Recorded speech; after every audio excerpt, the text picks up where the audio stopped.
Apa? Ya mungkin Maman mengenai peraturan baru ini untuk pajak. Jadi gini, mungkin di undang-undang itu disebutkan bahwa kelak malam, diskotik, karaoke, spa dikenakan pajak 40% dari total bruto. Dari total bruto, dan nggak ada negara di dunia pun begitu. Jadi kalau penjualan saudara 100 juta, maka langsung bayar ke Pemda 40 juta. Itu sangat tidak masuk di akal, ya. Karena apa? Thailand cuma 5% pajaknya, Malaysia 6%, Singapura 9%, ya. Dan biasanya pajak itu kan dari net profit. Jadi ada total bruto dikurangi biaya, barulah dari situlah dikenakan pajak. Kalau ini langsung dari total pendapatan 40%. Padahal perusahaan tersebut kemungkinan hanya untung 5%. Jadi bagaimana? Jadi 5%. Berarti kalau 40% dikenakan pajak, berarti seluruh keuntungan perusahaan ini diambil oleh Pemda, yaitu 5%-nya. Kemudian 35% ya berarti diambil dari modal perusahaan. Ini mah bukan hukum pajak namanya. Ini sebenarnya sudah menginginkan usaha tersebut mau mematikan. Dan hati-hati, masyarakat Bali marah karena kita nggak boleh munafik. Tidak ada pariwisata tanpa ada bar, diskotik, dan kelab malam. 90% turis di Bali itu kalau malam keluar. Kalau nggak ada bar, diskotik, kelab malam, Bali akan tutup jadi pariwisata. Dan jangan sampai Bali ini bisa merusak persatuan nasional. Hati-hati, Bali sudah mulai berontak. Ada apa nih? Okay? Dan ini di seluruh Indonesia. Dan ada 20 juta penduduk Indonesia yang hidup dari pariwisata. Contoh misalnya, ini cewek di karaoke, dia duduk berjam-jam nunggu tamu datang, ya. Sesudah datang tamu, ditemani nyanyi lagu Meriam Belina, mulanya biasa saja, gitu kan. 5 lagu, 10 lagu, dia keluar bayar 100.000 kamar, masa harus bayar 40.000 pajak? Itu yang sangat tidak masuk di akal. Jadi pelopornya saya sudah ketemu hampir semua pengusaha Bali, dan banyak komunikasi dengan Pak Luhut, dan satu-satunya pejabat yang berani ngomong langsung adalah Pak Luhut. Itulah kehebatan putra Batak itu. Cuma kalau cuma omongan kan nggak cukup. Saya kirim video yang ada di Instagram saya langsung ke Pak Jokowi melalui dia punya ajudan, ya. Saya kirim video hari Rabu malam bahwa saya terangkan ke Pak Jokowi, kalaupun Bapak tidak berani mengeluarkan Perpu, ada pasal 101 di situ di mana disebutkan Pemda berwenang memberikan dispensasi bahkan menghapus nilai pajaknya. Sesudah ada video tersebut disebarkan ke semua menteri, ada 5 menteri WA saya mengatakan bahwa hari Kamis Pak Jokowi panggil rapat kabinet. Hari Jumat keluar rapat kabinet dan perintahkan Mendagri untuk mengeluarkan surat edaran kepada semua Pemda agar Pemda menerapkan pasal 101 memberikan dispensasi. Jadi kita nunggu aja. Abang sendiri sempat kena nggak sih Bang usaha-usaha Abang di Bali gitu Bang? Ya belum lah, kan baru Januari, belum ada yang bayar sekarang. Belum ada yang bayar kan. Siapa yang mau bayar 40% sih? Banyak orang yang asal mulutnya nyinyir. Yang banyak nyinyir di Instagram saya itu adalah orang-orang yang hidupnya dari gaji. Coba kalau dia yang bayar pajak. Coba kalau warung ini bayar pajak 40%. Tutup minggu depan. Ya nggak Bu? Ini Bu ini. Halo Ibu. Ibu cantik. Ini dulu. Kalau kamu jual pisang goreng, nih dulu. Ini boleh nih, Mas. Kalau Ibu jual pisang goreng, sini kamu. Sini. Ini. Halo para pejabat yang membuat undang-undang. Contoh nih, kalau Ibu ini bikin pisang goreng, jual pisang goreng, harga pisang goreng berapa? 25.000.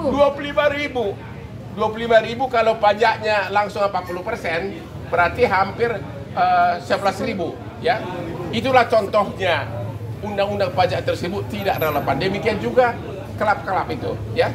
Bagaimana penjualan malam ini misalnya 10 juta, kau ambil 4 juta. Itu namanya membunuh pariwisata.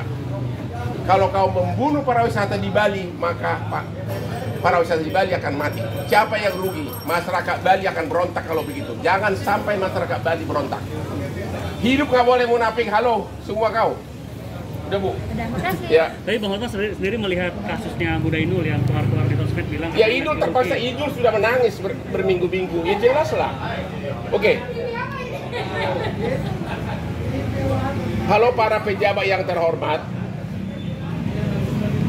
Kak, biar Anda tahu bahwa yang dibayar pajak itu bukan hanya 40%. Karena kalau pajak hiburan 40%, di akhir tahun dia harus bayar pajak PPH 22%. Itu kalau badan. Kalau pengelola hiburan tersebut adalah PT, ada perorangan, maka pajaknya 35% progresif. Belum lagi dia harus bayar pajak karyawan. Belum lagi kalau dia beli alkohol harus bayar pajak PPN 11%. Artinya yang dibayar pajak hampir 100%. Kalau itu diterapkan, ini negara apa? Oke? Itu aja. Hampir 100% bayar pajak. Kemarin Buddha Inul sempat curhat ke Abang. Dan coba apa? Ulang lagi. Dan nol. Ini menarik nih. Oke. Sini. Sekarang, ini baru nih. Nggak apa-apa. Oke. Iya, yang apa? Ada hal yang menarik di undang-undang tersebut. Saya mendengar Pak Jokowi marah karena dia tidak dilaporkan secara detail pada saat pembuatan undang-undang tersebut. Yang menyetujui hanya pejabat terkait di kabinetnya. Pak Jokowi marah. Dia baru tahu ada undang-undang seperti itu. Makanya kemarin dipanggil rapat kabinet hari Jumat. Ya, dia baru tahu ada undang-undang seperti itu. Jadi sekarang itu dipakai oleh berbagai orang untuk menyudutkan Pak Jokowi seolah-olah kalau Pak Jokowi pajak bakal tinggi. Itu tidak benar. Karena beliau mengatakan iya. Dan ini informasinya A1. Oknum pejabat tersebut sudah ditegur habis sama Pak Jokowi. Ya. Jadi waktu pembahasan dengan DPR Komisi 11, Pak Jokowi tidak dilaporkan secara detail tentang undang-undang tersebut. Karena undang-undang tersebut sangat tebal. Ternyata 40%. Di negara mana 40% pajak? Memang tujuannya ada kemungkinan besar untuk mematikan, ya. Udah itu aja. Bang, sedikit Bang, mengenai Buddha Inul Bang, kan ini dia juga Apa? bilang kacamata. Buddha Inul mengatakan katanya kalau misalkan 40% jadinya karyawan-karyawanya gak jadi dipecat Bang. Tanggapan dari Nah, iyalah. Ya kalau bangkrut otomatis dipecatlah pegawai, ya. Jadi mengurangi kerja orang juga dong Bang. 20 juta penduduk Indonesia kerja di sektor ini. Ya, lu bisa hitung berapa ribu karaoke di seluruh Indonesia. Di Bali jutaan turis datangnya ke klub. Orang yang mengatakan bahwa klub itu untuk orang mewah adalah orang bodoh. Di Bali itu yang datang ke klub itu adalah turis-turis yang jalan kaki pakai sandal jepit. Ya, mungkin ada orang kaya paling 10%. Desember sudah berakibat. Desember kemarin Dubai adalah negara paling tinggi turisnya Desember. Dubai di negara Arab telah membebaskan pajak alkohol. Uni Emirat Arab baru membangun pabrik bir. Ya. Udah membangun pabrik bir. Ya. Thailand pajaknya cuma 5%. Tiket pesawat kecil. Kemarin Bali sepi Desember karena orang semua pergi ke Thailand. Ya, itu aja. Bang, untuk usahanya sih di Bali apakah ada penurunan dari pengunjung? Ya Terutama belum, dari karena baru nanti kan belum. Tapi ada satu klub di PIK bukan punya kita. Katanya semua pengunjung menanyakan. Nah, tanyakan dia punya bookingan, bayar pajak nggak 40%. Kalau bayar gue nggak mau datang katanya. Sudah begitu, ya. Jadi nanti kamu deh, kalau cari pacar, cari aja yang hanya sanggup bawa ke Kentucky Fried Chicken. Ya, ngerti nggak? Ya, atau makan ke Kopi Joni, ya. Abang, mungkin Bang mengenai Buddha Inul yang bilang pengennya dibedain antara karaoke family sama karaoke eksekutif. Apa? Bang. Buddha Inul pengennya dibedain antara karaoke family sama karaoke eksekutif. Nah itu gimana tanggapan dari Abang? Nggak ada bedanya. Intinya begini loh, mau usaha apapun, ya jangan kasih izinnya biar tutup. Tapi kalau kenakan 40% dari pendapatan bruto itu udah atau deh rada-rada gini deh.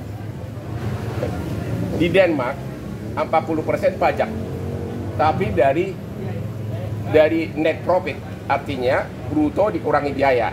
Tapi di Denmark apapun gratis. Lu sakit gratis, lu sekolah gratis. Di Indonesia, emang lu gratis?